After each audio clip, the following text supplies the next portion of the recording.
Bom dia a todos, graça e a paz do nosso Senhor Jesus Cristo. Mais um tempo de buscarmos a face do nosso Deus, de cultuarmos ao nosso Deus. E é o que vamos fazer mais uma vez. Eu quero orar por ti e pedir mais uma vez que o Senhor nos assista e ministre aos nossos corações em nome de Jesus. Senhor, nós queremos te louvar, te agradecer ao Deus por este tempo precioso, porque é sempre precioso quando estamos em tua presença e buscamos a tua face. Que este tempo, ó Deus, seja um tempo de ministrar, seja um tempo de renovo, de refrigério, Senhor.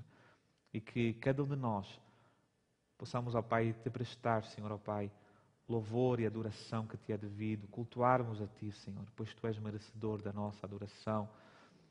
E que sejamos transformados mais uma vez por meio da tua palavra, Senhor.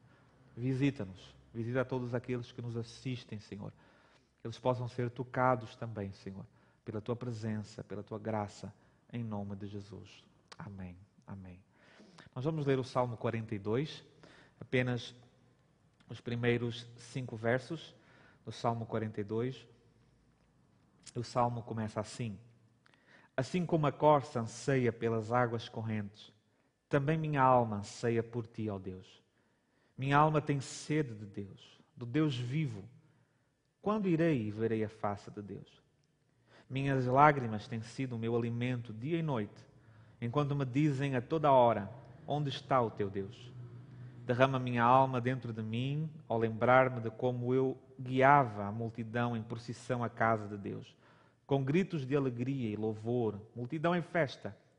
Porque estás abatido, ó minha alma, porque te perturbas dentro de mim. Espera em Deus, pois ainda o louvarei, a minha salvação e meu Deus. Porque estás abatido, ó minha alma, espera em Deus. Há sempre motivo de esperança, expectativa daquilo que o Senhor pode fazer em nossas vidas. E esta é a razão de podermos continuar alegres. Nós estamos nesta série de mensagens sobre alegria na carta de Filipenses, pois temos essa possibilidade de vivermos alegres, pois o Senhor é a nossa alegria. Amém? Vamos louvar ao nosso Deus. Nós iremos ter o nosso momento de louvor e adoração. Iremos cantar 3 músicas. A primeira música será Tu és Santo. A segunda música será Deus é Deus. E a terceira música será Oceano. Que possamos louvar a Deus em nossos lares, com alegria em nossos corações. Vamos louvar ao Senhor.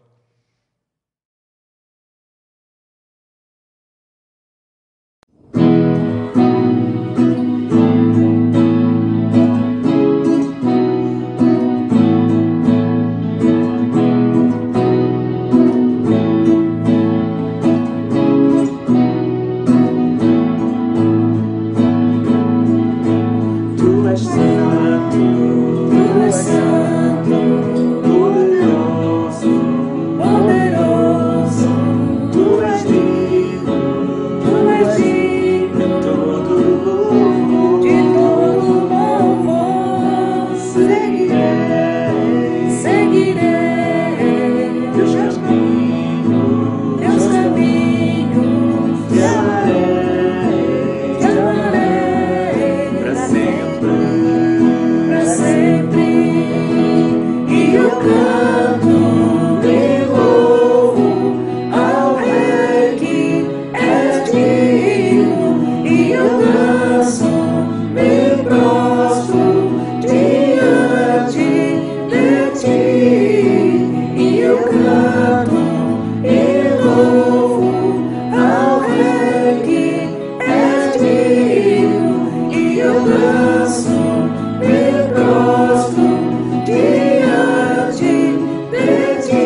vida em ti.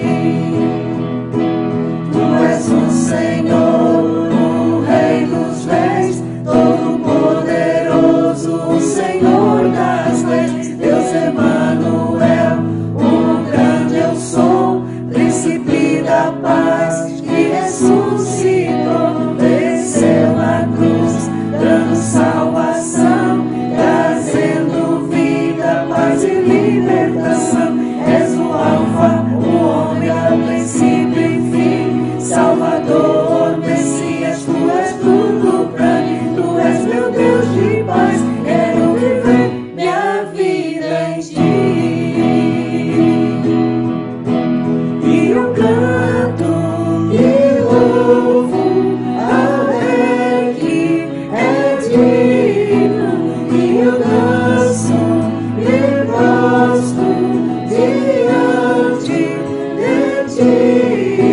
E eu canto e louvo ao Rei que é digno, e eu danço e prostro diante de ti. Tu és meu Deus de paz, quero viver minha vida em ti. Tu és meu Deus de paz, quero viver minha vida em ti. Tu és meu Deus de paz, quero viver minha vida em ti.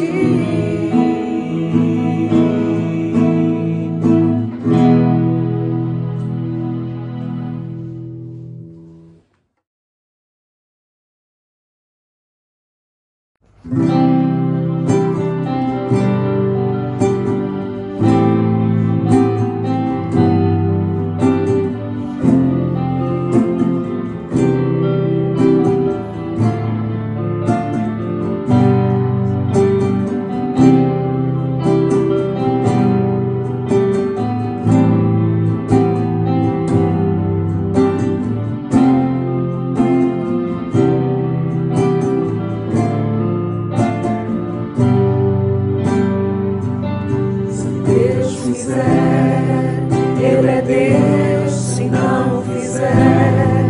Ele é Deus, se a porta abrir. Ele é Deus, mas se fechar, continua sendo Deus, se a doença vier. Ele é Deus, se curado eu for. Ele é Deus, se tudo der certo. Ele é Deus, mas se não der, continua sendo Deus. Minha fé não está firmada nas coisas que pode fazer. Eu aprendi a te adorar pelo que é. Ele vem sim uma vez, somente dele, mais ninguém. A Deus seja o louvor. Se Deus quiser, Ele é Deus, se não fizer. Ele é Deus, se a porta abrir. Ele é Deus, mas se fechar, continua sendo Deus, se a doença vier. Ele é Deus, se curado eu for. Ele é Deus, se tudo der certo. Ele é Deus, mas se não der, continua sendo Deus. Eu não adoro pelo que Ele faz, adoro pelo que Ele é. Haja o que houver, sempre será Deus. Eu não adoro pelo que Ele faz, adoro pelo que Ele é. Haja o que houver, sempre será Deus.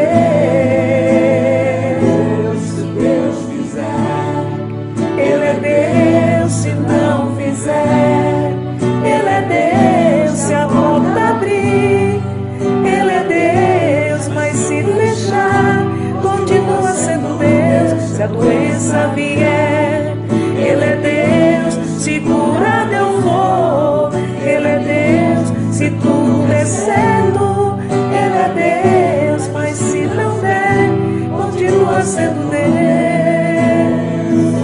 Se Deus fizer, Ele é Deus, se não fizer, Ele é Deus, se a porta abrir, Ele é Deus, mas se fechar, continua sendo Deus. Quem sabe Ele é Deus, se curar eu vou, Ele é Deus, se tudo der certo, Ele é Deus, mas se não der, continua sendo Deus.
Senhor, em tua presença, guia-me onde a confiança sem fronteiras.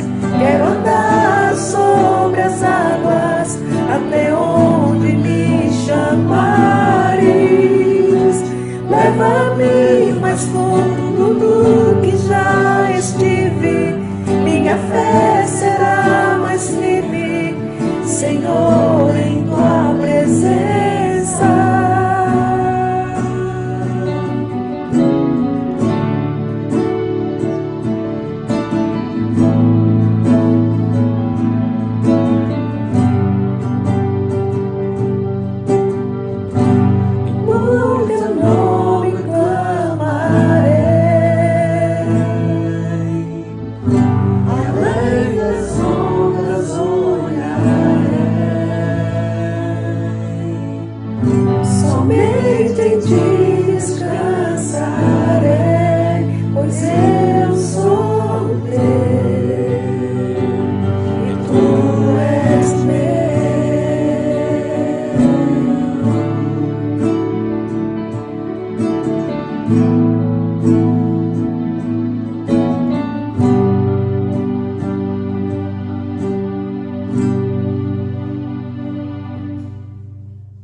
Deus por este tempo de louvor ao Senhor. Estamos seguros em suas mãos. Vamos meditar na palavra do nosso Deus. Nós iniciamos semana passada uma nova série de mensagens no maravilhoso livro de Filipenses, a chamada Carta da Alegria, Carta do Contentamento. Não é à toa que o apóstolo Paulo se usa da palavra alegria bastantes vezes. Este é o tom da carta, um convite, um chamado a viver no caminho da alegria. Na verdade, este é o tema da nossa série de mensagens, o caminho da alegria. Semana passada abordamos os primeiros 14 versos e hoje iremos meditar dos versos 15 a 20. Esta será a nossa porção textual de hoje. Que mais uma vez sejamos levados às mais fortes razões para vivermos não uma alegria momentânea ou circunstancial, mas sim uma alegria existencial. Quero te convidar então a ler comigo o texto sagrado, Filipenses capítulo 1, a partir do verso 15. E o texto então diz assim: É verdade que alguns pregam Cristo até mesmo por inveja e discórdia, mas outros o fazem com boas intenções. Estes o fazem por amor, sabendo que fui posto aqui para a defesa do Evangelho. Mas aqueles anunciam Cristo por discórdia, não com sinceridade, pensando que assim podem aumentar o sofrimento das minhas prisões. Mas que importa? De qualquer forma, contanto que Cristo seja anunciado, quer por pretexto, quer não, alegro-me com isso. E sim, sempre me alegrarei, pois sei que isso resultará em salvação para mim, pela vossa súplica e pelo socorro do Espírito de Jesus Cristo, segundo a minha intensa expectativa e esperança de que em nada serei decepcionado. Pelo contrário, com toda a ousadia, tanto agora como sempre, Cristo será engrandecido no meu corpo, seja pela vida, seja pela morte. Que o Senhor aplique a sua palavra em nossos corações, em nome de Jesus. Bom, o grande reformador protestante Martinho Lutero, no século XVI, foi o líder da Reforma. Grande responsabilidade foi colocada sobre seus ombros para liderar uma nação e um continente nesse movimento da Reforma. E com toda essa responsabilidade sobre ele, Lutero frequentemente ficava sobrecarregado, com crises de desespero e muitas vezes tristeza. E eram em pontos assim tão baixos que a alegria muitas vezes parecia se escapar. Certo dia, quando ele estava especialmente abatido e desencorajado, a sua esposa Catarina vestiu-se de preto, como se estivesse a ir a um funeral, e entrou no escritório de Lutero. Lutero, quando olhou para ela, disse: "Quem morreu?" E ela respondeu assim, muito secamente: "Deus." Ele então disse: "Minha alma, minha mulher, não fales assim." Ao que ela respondeu: "Então não vivas assim." Que mensagem foi esta? E é esta para nós também. Que devemos lembrar-nos que Deus está no trono e que o nosso Deus é o vivo Deus. E enquanto Deus estiver no seu trono, Ele fará com que todas as coisas cooperem juntas para o nosso bem e para a sua glória. E porque Deus está no trono, não importa o que enfrentemos em circunstâncias difíceis ou por causa de grandes provações, podemos ter alegria em nossos corações, mesmo nas horas mais sombrias, porque Deus é o Deus dos vivos, Ele está vivo. Quando olhamos para esta carta de Filipenses, como já falamos, não podemos separar esta carta da palavra alegria. Este é o tema dominante que percorre toda esta carta aqui. E o que Paulo faz aqui não é apenas dar-nos instruções sobre a alegria, o que é, onde podemos encontrá-la, o que é que causa alegria, mas o que Paulo faz aqui também é dar testemunho da alegria na sua própria vida. Em outras palavras, ele não apenas fala sobre a alegria, mas também caminha na alegria na sua própria vida. Paulo está preso em Roma, como vimos, e está em meio a circunstâncias terrivelmente difíceis. Porém, quando olhamos para aqui, para este texto, nós encontramos no verso 18 expressões como alegro-me com isso. Sim, sempre me alegrarei. Como podemos viver assim? O que há de tão forte no coração e na alma de Paulo que ele pôde viver triunfantemente sobre as circunstâncias e não ser derrubado? O que Paulo descobriu que lhe permitiu viver tão corretamente uma vida de alegria? Seja o que for, eu preciso disso, tu precisas disso, todos nós precisamos desesperadamente disso. Porque muitas vezes estamos sujeitos e ficamos por baixo das circunstâncias que se desenrolam em nossas vidas. Circunstâncias essas que muitas vezes chegam e roubam-nos a alegria, roubam-nos o contentamento que nós deveríamos ter. Bem, nesta passagem, que é uma passagem muito prática, nós vemos qual é o segredo da alegria de Paulo. Qual a chave para a alegria de Paulo? E Paulo a deixa bem claro neste texto aqui. Paulo aqui vai dizer que a fonte da sua alegria, que a chave para a sua alegria, reside no fato de ele viver para Cristo Jesus e viver para o seu Evangelho. Como eu falei na semana passada, existe um fato interessante ao longo desta carta de Filipenses. Porém, torna-se ainda mais interessante quando nos detemos apenas neste primeiro capítulo. No primeiro capítulo de Filipenses, apenas no primeiro capítulo, existem 3 palavras que são repetidas com muita frequência. A primeira palavra é Cristo. Cristo é mencionado 18 vezes neste primeiro capítulo. De fato, não sei se existe outro capítulo na Bíblia em que Cristo é mencionado tantas vezes, novamente. Este é um capítulo centrado em Cristo. E Paulo era um autor centrado em Cristo, um crente centrado em Cristo. Então esta é a primeira chave. Se quisermos ter alegria, devemos estar saturados de Cristo, dominados por Cristo. A segunda palavra mais usada nesta carta é Evangelho. E aqui neste primeiro capítulo ela é repetida 6 vezes. E para a quantidade de versos do primeiro capítulo, 6 vezes é muita coisa. E depois vem a palavra alegria, que vem como sendo a terceira mais usada neste capítulo. Então, se esta carta é a carta da alegria, se o propósito de Paulo era apontar-nos para o caminho da alegria, de alguma forma, o segredo da alegria está ligado a Cristo e ao Evangelho. O que nos leva a perceber que quando conectamos esses 3 pontos, Cristo, Evangelho, alegria, fica muito claro porque é que Paulo teve tanta alegria. Sua alegria estava diretamente ligada a Jesus Cristo e ao Evangelho. E não apenas ao conhecimento do Evangelho, que é motivo de alegria suficiente, mas à expansão do Evangelho também, ao avanço do Evangelho. O progresso do Evangelho gerava contentamento no seu coração. Ele mesmo vai dizer no verso 18, mas que importa? O que importa é o que acontece comigo? Desde que Cristo seja glorificado e desde que o Evangelho seja compartilhado com outras pessoas, é isso que me traz alegria. É isto que Paulo vai dizer. Esta é uma verdade que todos nós precisamos ouvir. Vivemos para a glória de Deus. E há muitas vezes nas dificuldades da vida que poderemos ser usados por Deus para alcançar outros. Alguém já disse com bastante propriedade, a adversidade é um grande evangelista. Pois é em tempos de adversidade que muitas vezes o Evangelho se espalha para outros.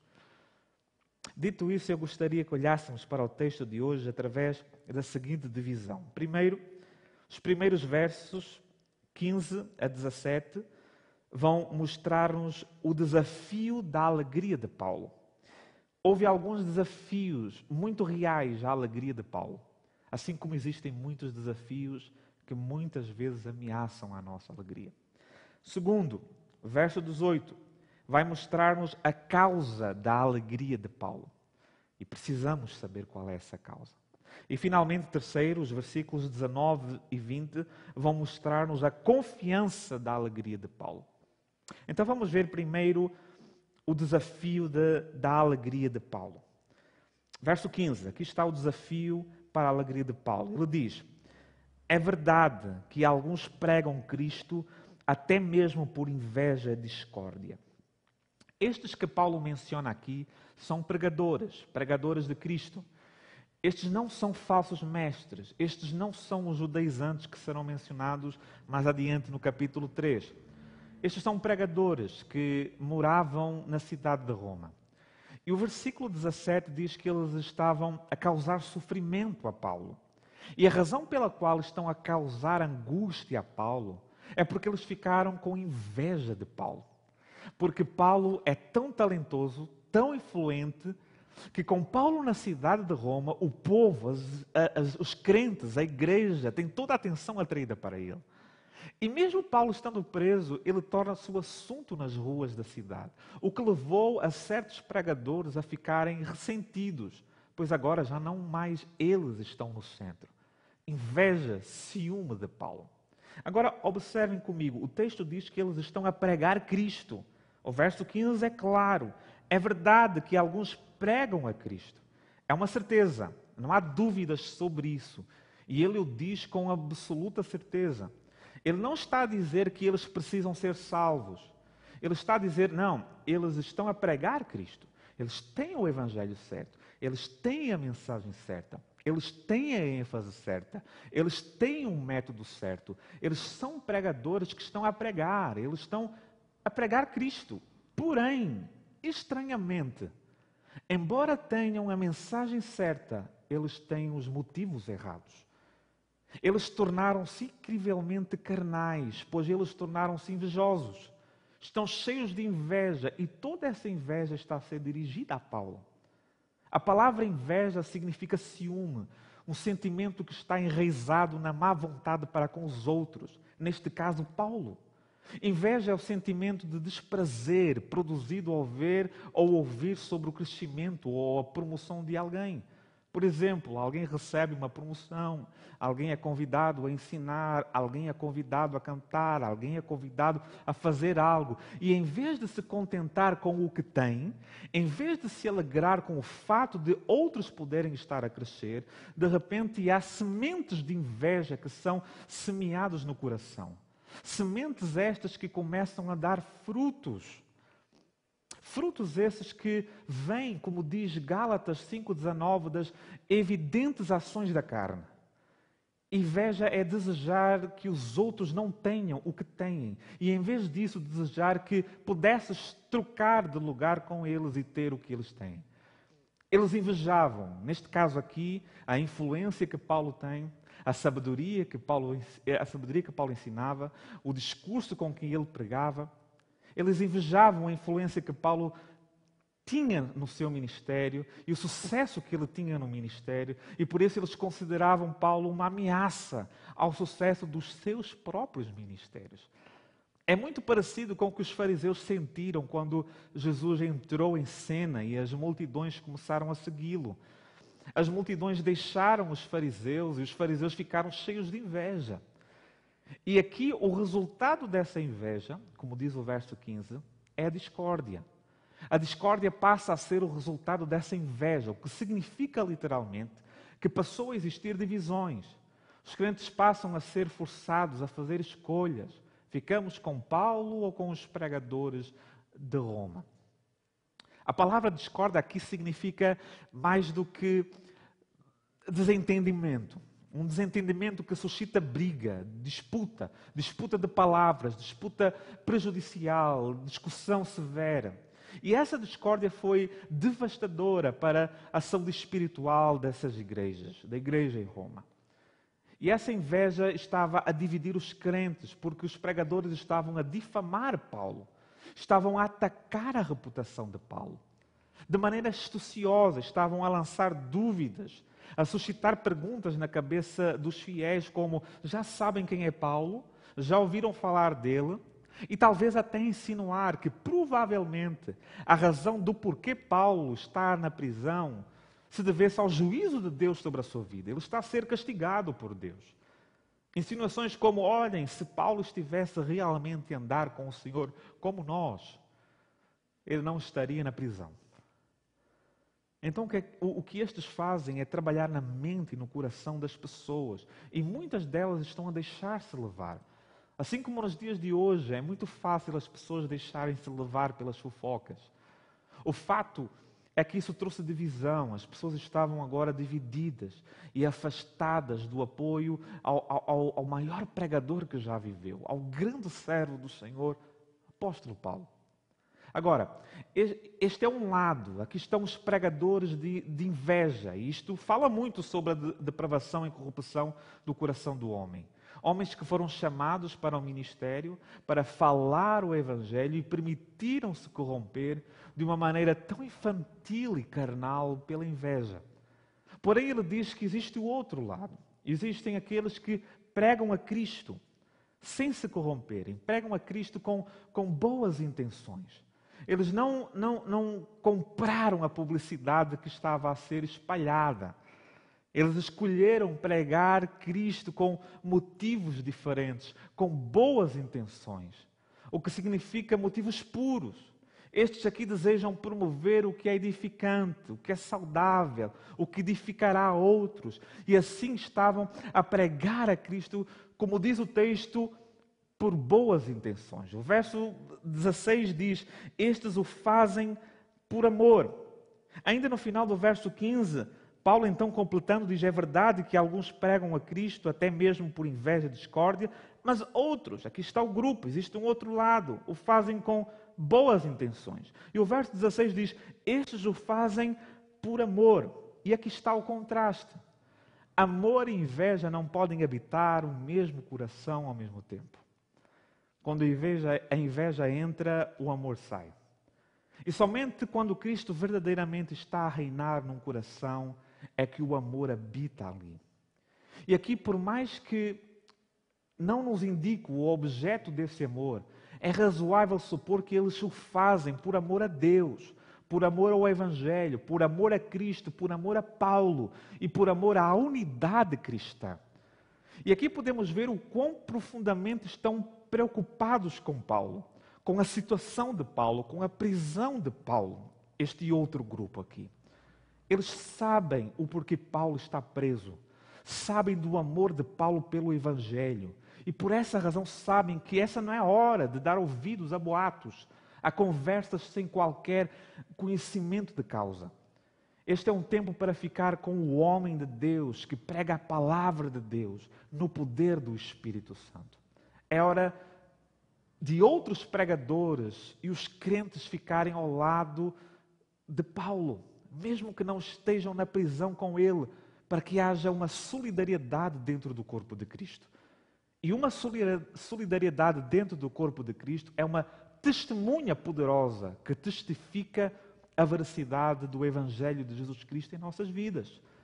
Até porque onde não existe isso, se o mundo incrédulo vê cristãos sendo mesquinhos e infantis, a conclusão que se chega por parte desses é que não existe uma coerência, uma realidade entre o que eles dizem que acreditam. Vejam, eles não se conseguem dar bem. E aí, como disse certo pensador cristão, somos um exército cristão.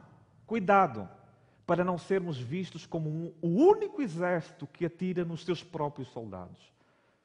E é isso que estes pregadores invejosos, esses pregadores mesquinhos, carnais, estavam a fazer aqui com Paulo. No verso 16, Paulo continua a falar sobre esse último grupo que prega Cristo por amor. Paulo diz o seguinte, ou faz a seguinte observação: eles sabem que eu fui posto aqui para a defesa do Evangelho. Paulo diz, eles estão convencidos de algo a meu respeito. Isto é, que eu fui designado para a defesa do Evangelho. Eu não me autonomeei, mas foi nomeado pelo próprio Deus. Foi Ele quem me colocou no ministério. Foi Ele quem soberanamente designou-me para a defesa do Evangelho. E o que Paulo está a dizer é que estes pregadores que estão a pregar Cristo por amor sabem que Ele não está ali por castigo divino, mas por permissão divina, por uma vontade soberana de Deus. Eles entendem que quem defende o Evangelho e propaga o Evangelho, muitas vezes passará por sofrimentos, mas sempre será por uma boa causa. Tudo o que passarem será para um fim sublime. E é interessante o significado desta palavra defesa, ou defesa do Evangelho. Isso é o que chamamos de apologética, o estudo de uma defesa legítima. E Paulo aqui é um apologista, pois ele defenderá o Evangelho. E o contexto indicaria que quando Paulo for julgado e quando estiver diante do poder imperial de Roma, ele entenderá que foi nomeado soberanamente por Deus para defender claramente o que ele acredita. E porque ele acredita nisso. Paulo entende que é por isso que ele está ali e este grupo também. Porém, o primeiro grupo não. Eles entendem que Paulo está no ministério por autonomiação. E por isso ele está a sofrer. E Paulo volta novamente a falar no primeiro grupo, verso 17. Mas aqueles anunciam Cristo por discórdia, não com sinceridade. Seus motivos não são puros. E a motivação é algo que importa. Não é apenas o que dizemos e o que fazemos, mas o porquê fazemos. Isso realmente é importante para Deus. E qual deve ser a nossa motivação? Fazer todas as coisas para a glória de Deus, para a honra do Senhor Jesus Cristo, para a salvação de outros e para a edificação da sua igreja. Esses são motivos nobres e elevados.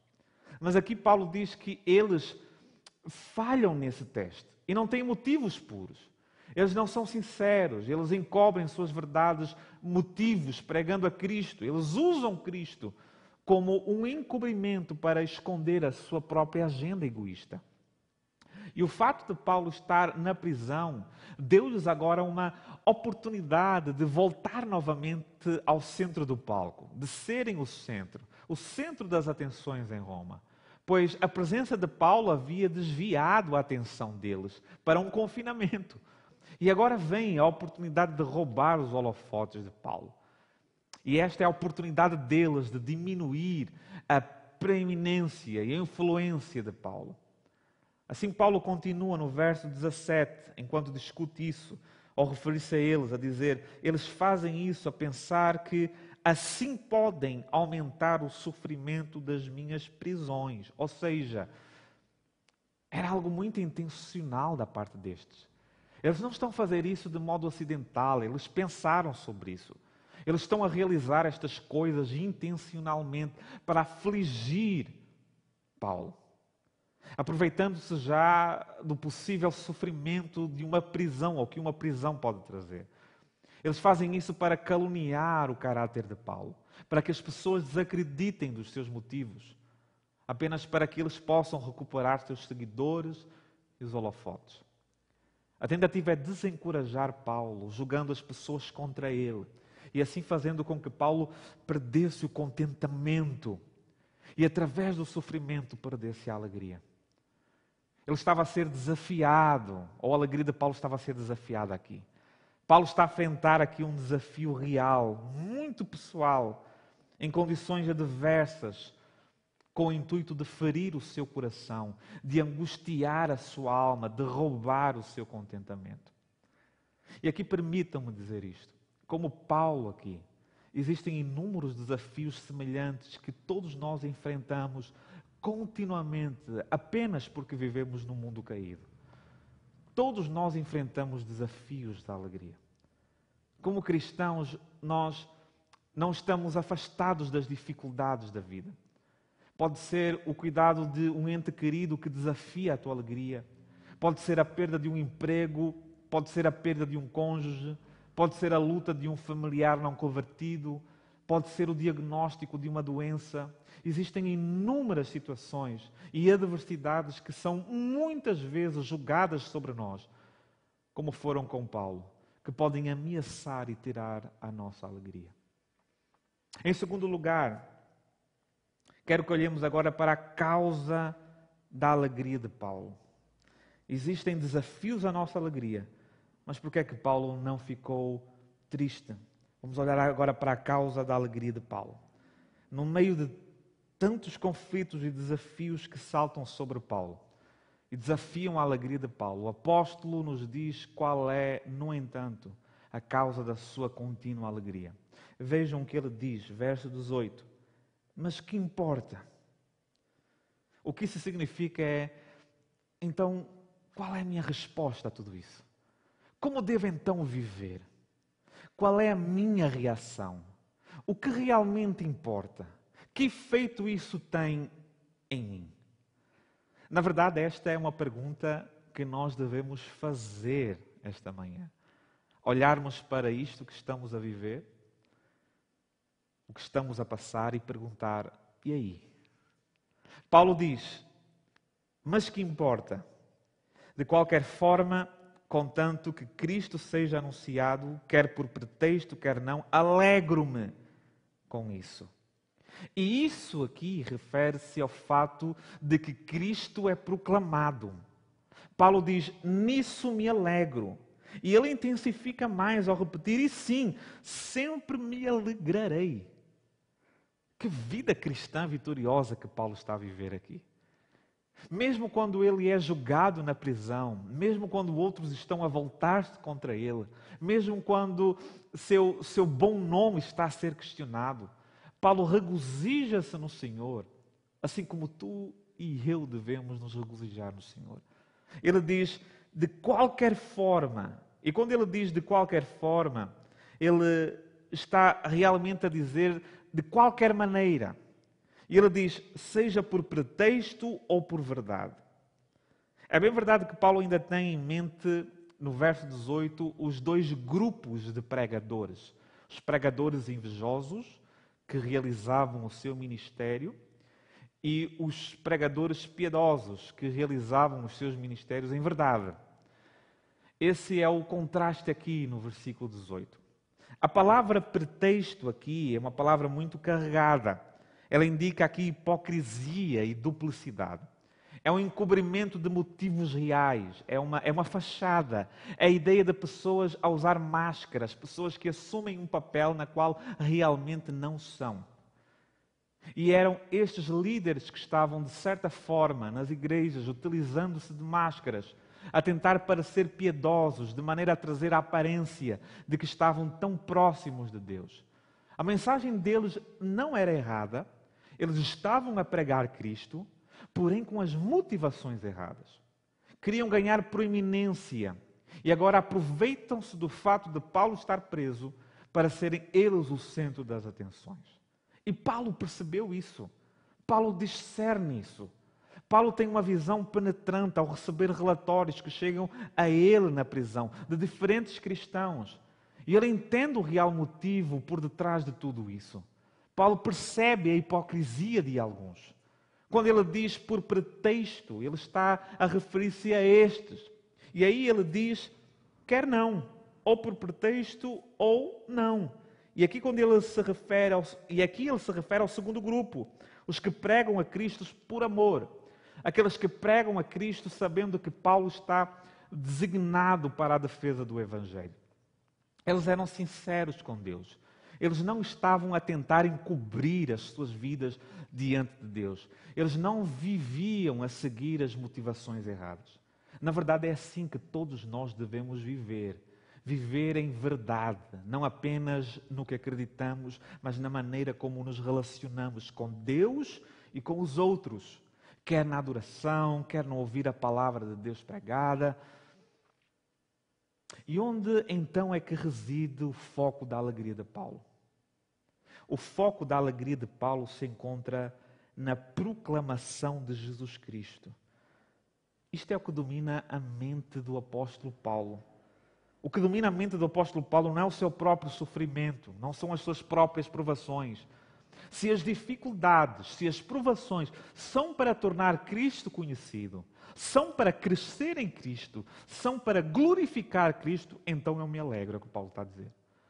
Paulo tem uma agenda muito mais alta, existe uma montanha mais alta a qual Paulo subiu, é o cume de Cristo. Ele está preocupado com o nome de Cristo, com a glória de Cristo. É por isso que ele diz, contanto que Cristo seja anunciado, nisto eu me alegro. Impressionante. E este é o desejo de Deus para cada um de nós, para que vivamos em contentamento. Que Deus, pela sua graça, nos dê tal maturidade, para nos regozijarmos verdadeiramente no meio de nossos sofrimentos, se de fato neles podemos glorificar o nome de Cristo, anunciar o nome de Cristo, crescer em Cristo, mesmo por sofrimentos, e aqui especialmente causados por aqueles que se opõem a nós, trazendo-nos grandes danos. Para Paulo não faz diferença o que ele poderá de certa forma sentir ou passar, se isso for com um propósito: Cristo ser glorificado, Cristo ser anunciado. Se isto está a acontecer, então ele se alegra. Uau! Permite-me dizer isso. Somos cristãos como Paulo, e a pergunta que fica é: e nós vivemos assim? Será que muitas vezes nós conseguimos ver em nossas circunstâncias, em nossos sofrimentos, oportunidades dadas por Deus para que o seu nome seja glorificado, para que outros possam ser conhecidos por Ele, para que nós possamos crescer nele?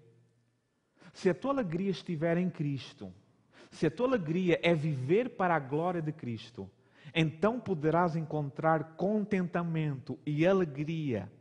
Caso contrário, as circunstâncias e dificuldades roubarão a tua alegria. Eu sei que é muito mais fácil falar sobre isso do que viver isso. É por isso que isso é um desafio. Deus por vezes coloca cada um de nós em diferentes locais da adversidade. Para alguns de nós hoje seja um problema de saúde, para outros um problema relacional, para outros um problema familiar, para outros um problema profissional. A pergunta é: seja o que for, podemos realmente nos regozijar no Senhor em meio à nossa dificuldade? Nós podemos responder a isso, olhar aqui para Paulo. O ponto de partida para esta alegria de Paulo, que o puxa para fora de um lugar cheio de angústia, é o fato de que através disso Cristo está sendo pregado e glorificado. Em outras palavras, Paulo está a dizer: não é sobre mim. Não é sobre eu ter uma vida instável e confortável. Não é sobre eu estar no centro das atenções, mas sim sobre Cristo. Tudo é sobre Ele. E se Cristo está sendo o centro das atenções, se pessoas estão a vir e acreditar nele por meio de toda esta situação, segundo a mensagem verdadeira, então Paulo diz: eu me alegrarei. E é disso que se trata aqui. Reparem, existe aqui uma nota de certeza. Mesmo olhar para o futuro. E o que há no futuro é que ele será julgado diante de forças imperiais de Roma. E numa perspectiva humana, estas forças imperiais terão sobre as suas mãos o poder da vida ou da morte de Paulo. Esta é a ambiência que paira sobre ele, uma nuvem escura. Ele está na prisão há 2 longos anos. No entanto, ele diz: eu me alegro. Eu não vou ser puxado para o vale do desespero. Eu vou me alegrar, pois o foco da minha alegria não mudou.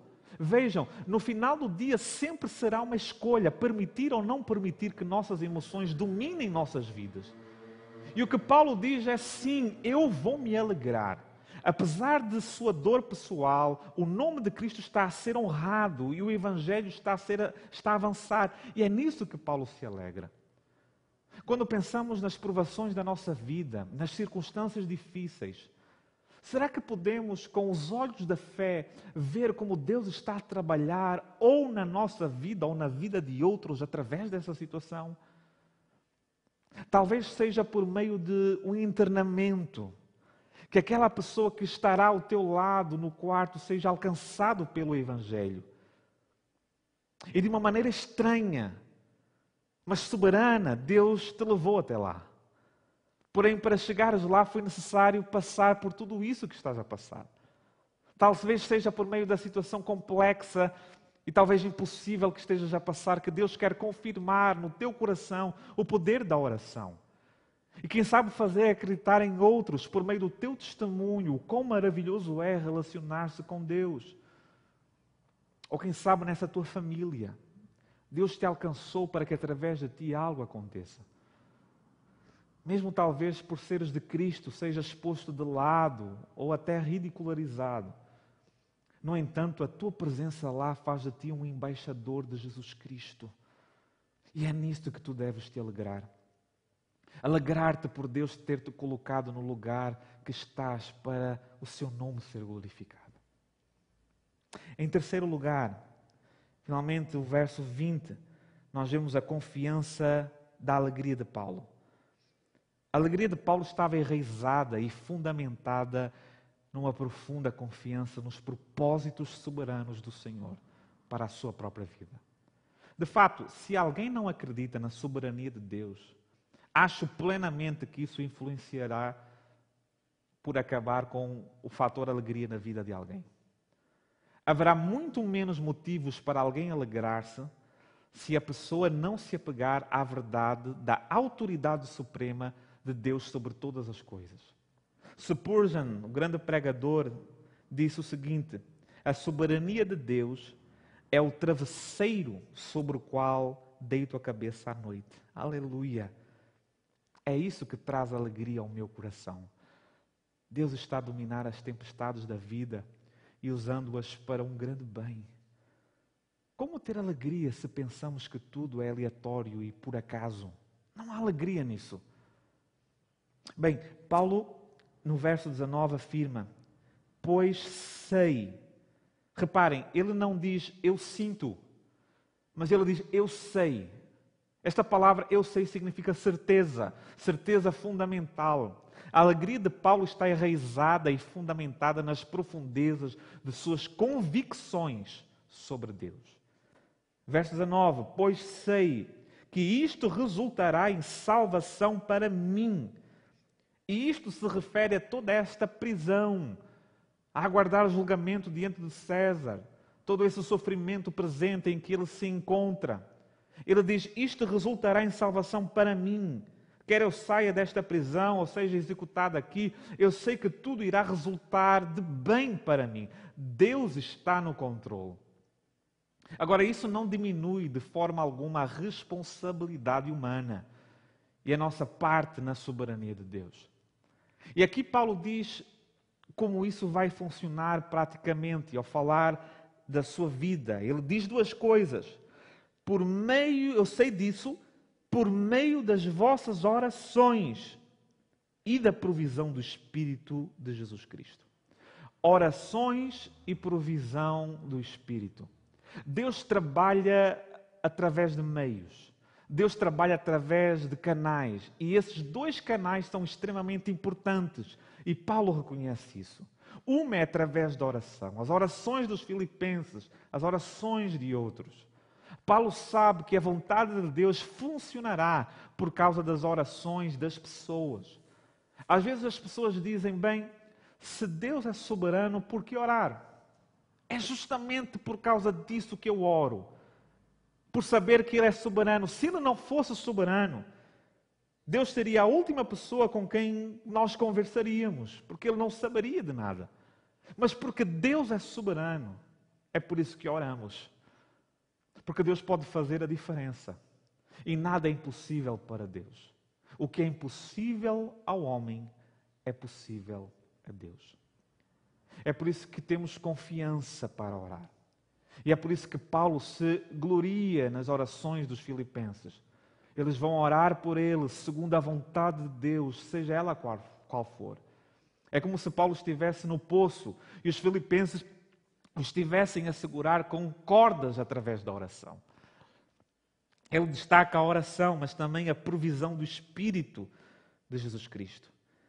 Essa é uma referência ao Espírito Santo de Deus. E a provisão do Espírito Santo é o poder que Paulo precisa para que se mantenha firme nesse momento difícil. E é isso que precisamos também, quando nos encontramos em lugares como Paulo. Precisamos que outros orem por nós. E precisamos da provisão completa e suficiente do Espírito Santo de Deus. Seu suprimento excede em muito nossas necessidades. E então ele diz no verso número 20, segundo a minha intensa expectativa e esperança, de que em nada serei decepcionado. Como é que sabes, Paulo? Como tens tanta certeza assim? Ele tem toda esta certeza, pois a fonte da sua alegria se acha em Deus, que é soberano sobre tudo e sobre todos. Um Deus que não muda. E como ele mesmo falou nos versos anteriores, o Deus que começou uma boa obra Talvez aos olhos do mundo não esteja a ser uma boa obra, mas Deus sabe o que faz e no final Ele irá revelar como sendo uma boa obra. Ele tem esta certeza porque aquele que começou uma boa obra vai terminá-la. E isto ele não tem dúvidas. Ele confia no caráter de Deus, num Deus que não muda, que não mente e que não é um mestre de obras inacabadas. Para Paulo, haja o que houver, aconteça o que acontecer, o nome de Deus será glorificado. Quer ele viva, quer ele morra. Ele mesmo diz, verso 20, em nada serei decepcionado. Pelo contrário, com toda a ousadia, tanto agora como sempre, Cristo será engrandecido no meu corpo, seja pela vida, seja pela morte. Esta é a base para a alegria de Paulo. Que Deus está soberanamente no controle da sua vida e de suas circunstâncias. E não apenas da sua vida, mas das forças imperiais que ele enfrentará quando for julgado, bem como também, até mesmo, dos pregadores invejosos em Roma. Deus tem toda essa situação na palma da sua mão. É evidente que ele não sabe de que maneira tudo irá acontecer. Ele não sabe qual será o veredito. Ele não sabe qual será o resultado. Nós sabemos, historicamente, que ele será liberto desta primeira prisão romana para servir e pregar outros 6 anos. Mas neste momento ele não sabe para que lado vai. Ele está literalmente no corredor da morte, a encarar a morte de frente, a aguardar o julgamento sem saber qual será o resultado. E Paulo aqui está a dizer, está tudo nas mãos de Deus. Eu tenho uma esperança, eu tenho uma expectativa ansiosa, pois eu sei que o seu plano perfeito irá se realizar em minha vida. É isso que dá firmeza à fé de Paulo, mas também é isso que dá alegria a Paulo. Eu quero dizer novamente que não haveria alegria na vida de Paulo se não houvesse essa fé, confiança e crença em saber que Deus está no controle e que Deus cumprirá seu propósito, independentemente de qualquer coisa ou situação. Sua maior alegria era ter Cristo a viver nele. E era por essa razão que a sua alegria transcendia tudo isso. Ele transcendia qualquer circunstância, pois Cristo transcende qualquer circunstância. Será que nós já o conhecemos? Será que esta alegria que vem dos céus e não deste mundo já invadiu o nosso ser? Eu quero encerrar a dizer isto. Enquanto os nossos olhos estiverem em Cristo Jesus, haverá sempre alegria em nossos corações. Mesmo diante das piores situações em nossa vida, mesmo nas piores situações, e estas situações não terão o poder de roubar-nos a alegria. Os olhos de Paulo estavam no eterno, sua vida era para Cristo. É o que ele vai dizer a seguir. Para mim, o viver é Cristo. Viva para Ele, olhe para Ele e receba dele a alegria imensurável que Ele tem para dar. Não seja como Pedro, quando Jesus o chamou para ele ir ter com ele em alto mar. Reparem, à medida que ele estava a olhar para Cristo, ele não afundou. O escuro, o vento, as ondas não o fizeram parar diante do chamado. Porém, quando ele tira os olhos de Cristo, tudo estremeceu. A confiança deu lugar à desconfiança, o calmo tornou-se revolto. É possível sim viver contente em situações adversas. Basta não tirares os olhos daquele que é a tua alegria, Jesus Cristo. Vamos orar ao Senhor. Deus, nós queremos te louvar pela tua santa palavra, Senhor. Obrigado porque tu és a nossa alegria. E obrigado porque o Senhor enche o nosso coração. Não apenas em alguns momentos, mas em todos os momentos. Obrigado, ó Deus, porque tu és a nossa alegria em meio à adversidade. Obrigado por este exemplo maravilhoso que o Senhor deixou nas Escrituras Sagradas. Através de Paulo podemos ver um homem, ó Deus, fastigado, Senhor, com tantas dificuldades, com tantas agruras, Senhor, com tantas perseguições. Mas mesmo assim, Senhor, nada disso, Senhor, o demoveu de viver alegre. e de encorajar a outros a estarem alegres e alegrarem-se no Senhor. Ele o faz porque ele com certeza teve essa experiência real, ó Pai. A alegria do Senhor foi a sua força e por isso ele podia encorajar outros. E aqui estamos nós mais uma vez nesta manhã, Senhor. Eu não sei o coração, ó Pai, de cada um dos meus irmãos. Sabemos sim que não somos imunes, ó Pai, às dificuldades da vida, às pressões da vida, às calúnias da vida, às dificuldades em nossa casa, em nossa família, às dificuldades em nossos trabalhos, Senhor. A pergunta que muitas vezes se levanta é: será que eu posso ser feliz com isso? Será que eu posso estar alegre assim? A Tua palavra nos encoraja e nos aponta um caminho para que isso se torne realidade. Cristo Jesus. E fazermos de Ti a nossa fonte da alegria. E buscarmos em Ti a nossa fonte da alegria. Entendermos que a nossa vida é para viver para a Tua glória. E se a Tua vontade está sendo cumprida em nós, nós devemos alegrar-nos. Independente se essa Tua vontade está trazendo muitas vezes angústia ao nosso coração, ou muitas vezes pressão na vida de outros, ó Pai. Mas se a Tua vontade está sendo cumprida, então a Tua vontade é perfeita e maravilhosa e por isso pode trazer descanso e alegria ao nosso coração. Que mais uma vez, Senhor, a alegria, Senhor, seja preenchida em nosso ser nesta manhã. E os Teus filhos, ó Pai, possam se regozijar em Ti. Esta é a nossa oração, em nome de Jesus. Amém. Amém. Que Deus nos abençoe em nome de Jesus Cristo. E que possamos ter uma semana de bênção, uma semana alegre, pois a alegria do Senhor é a nossa força.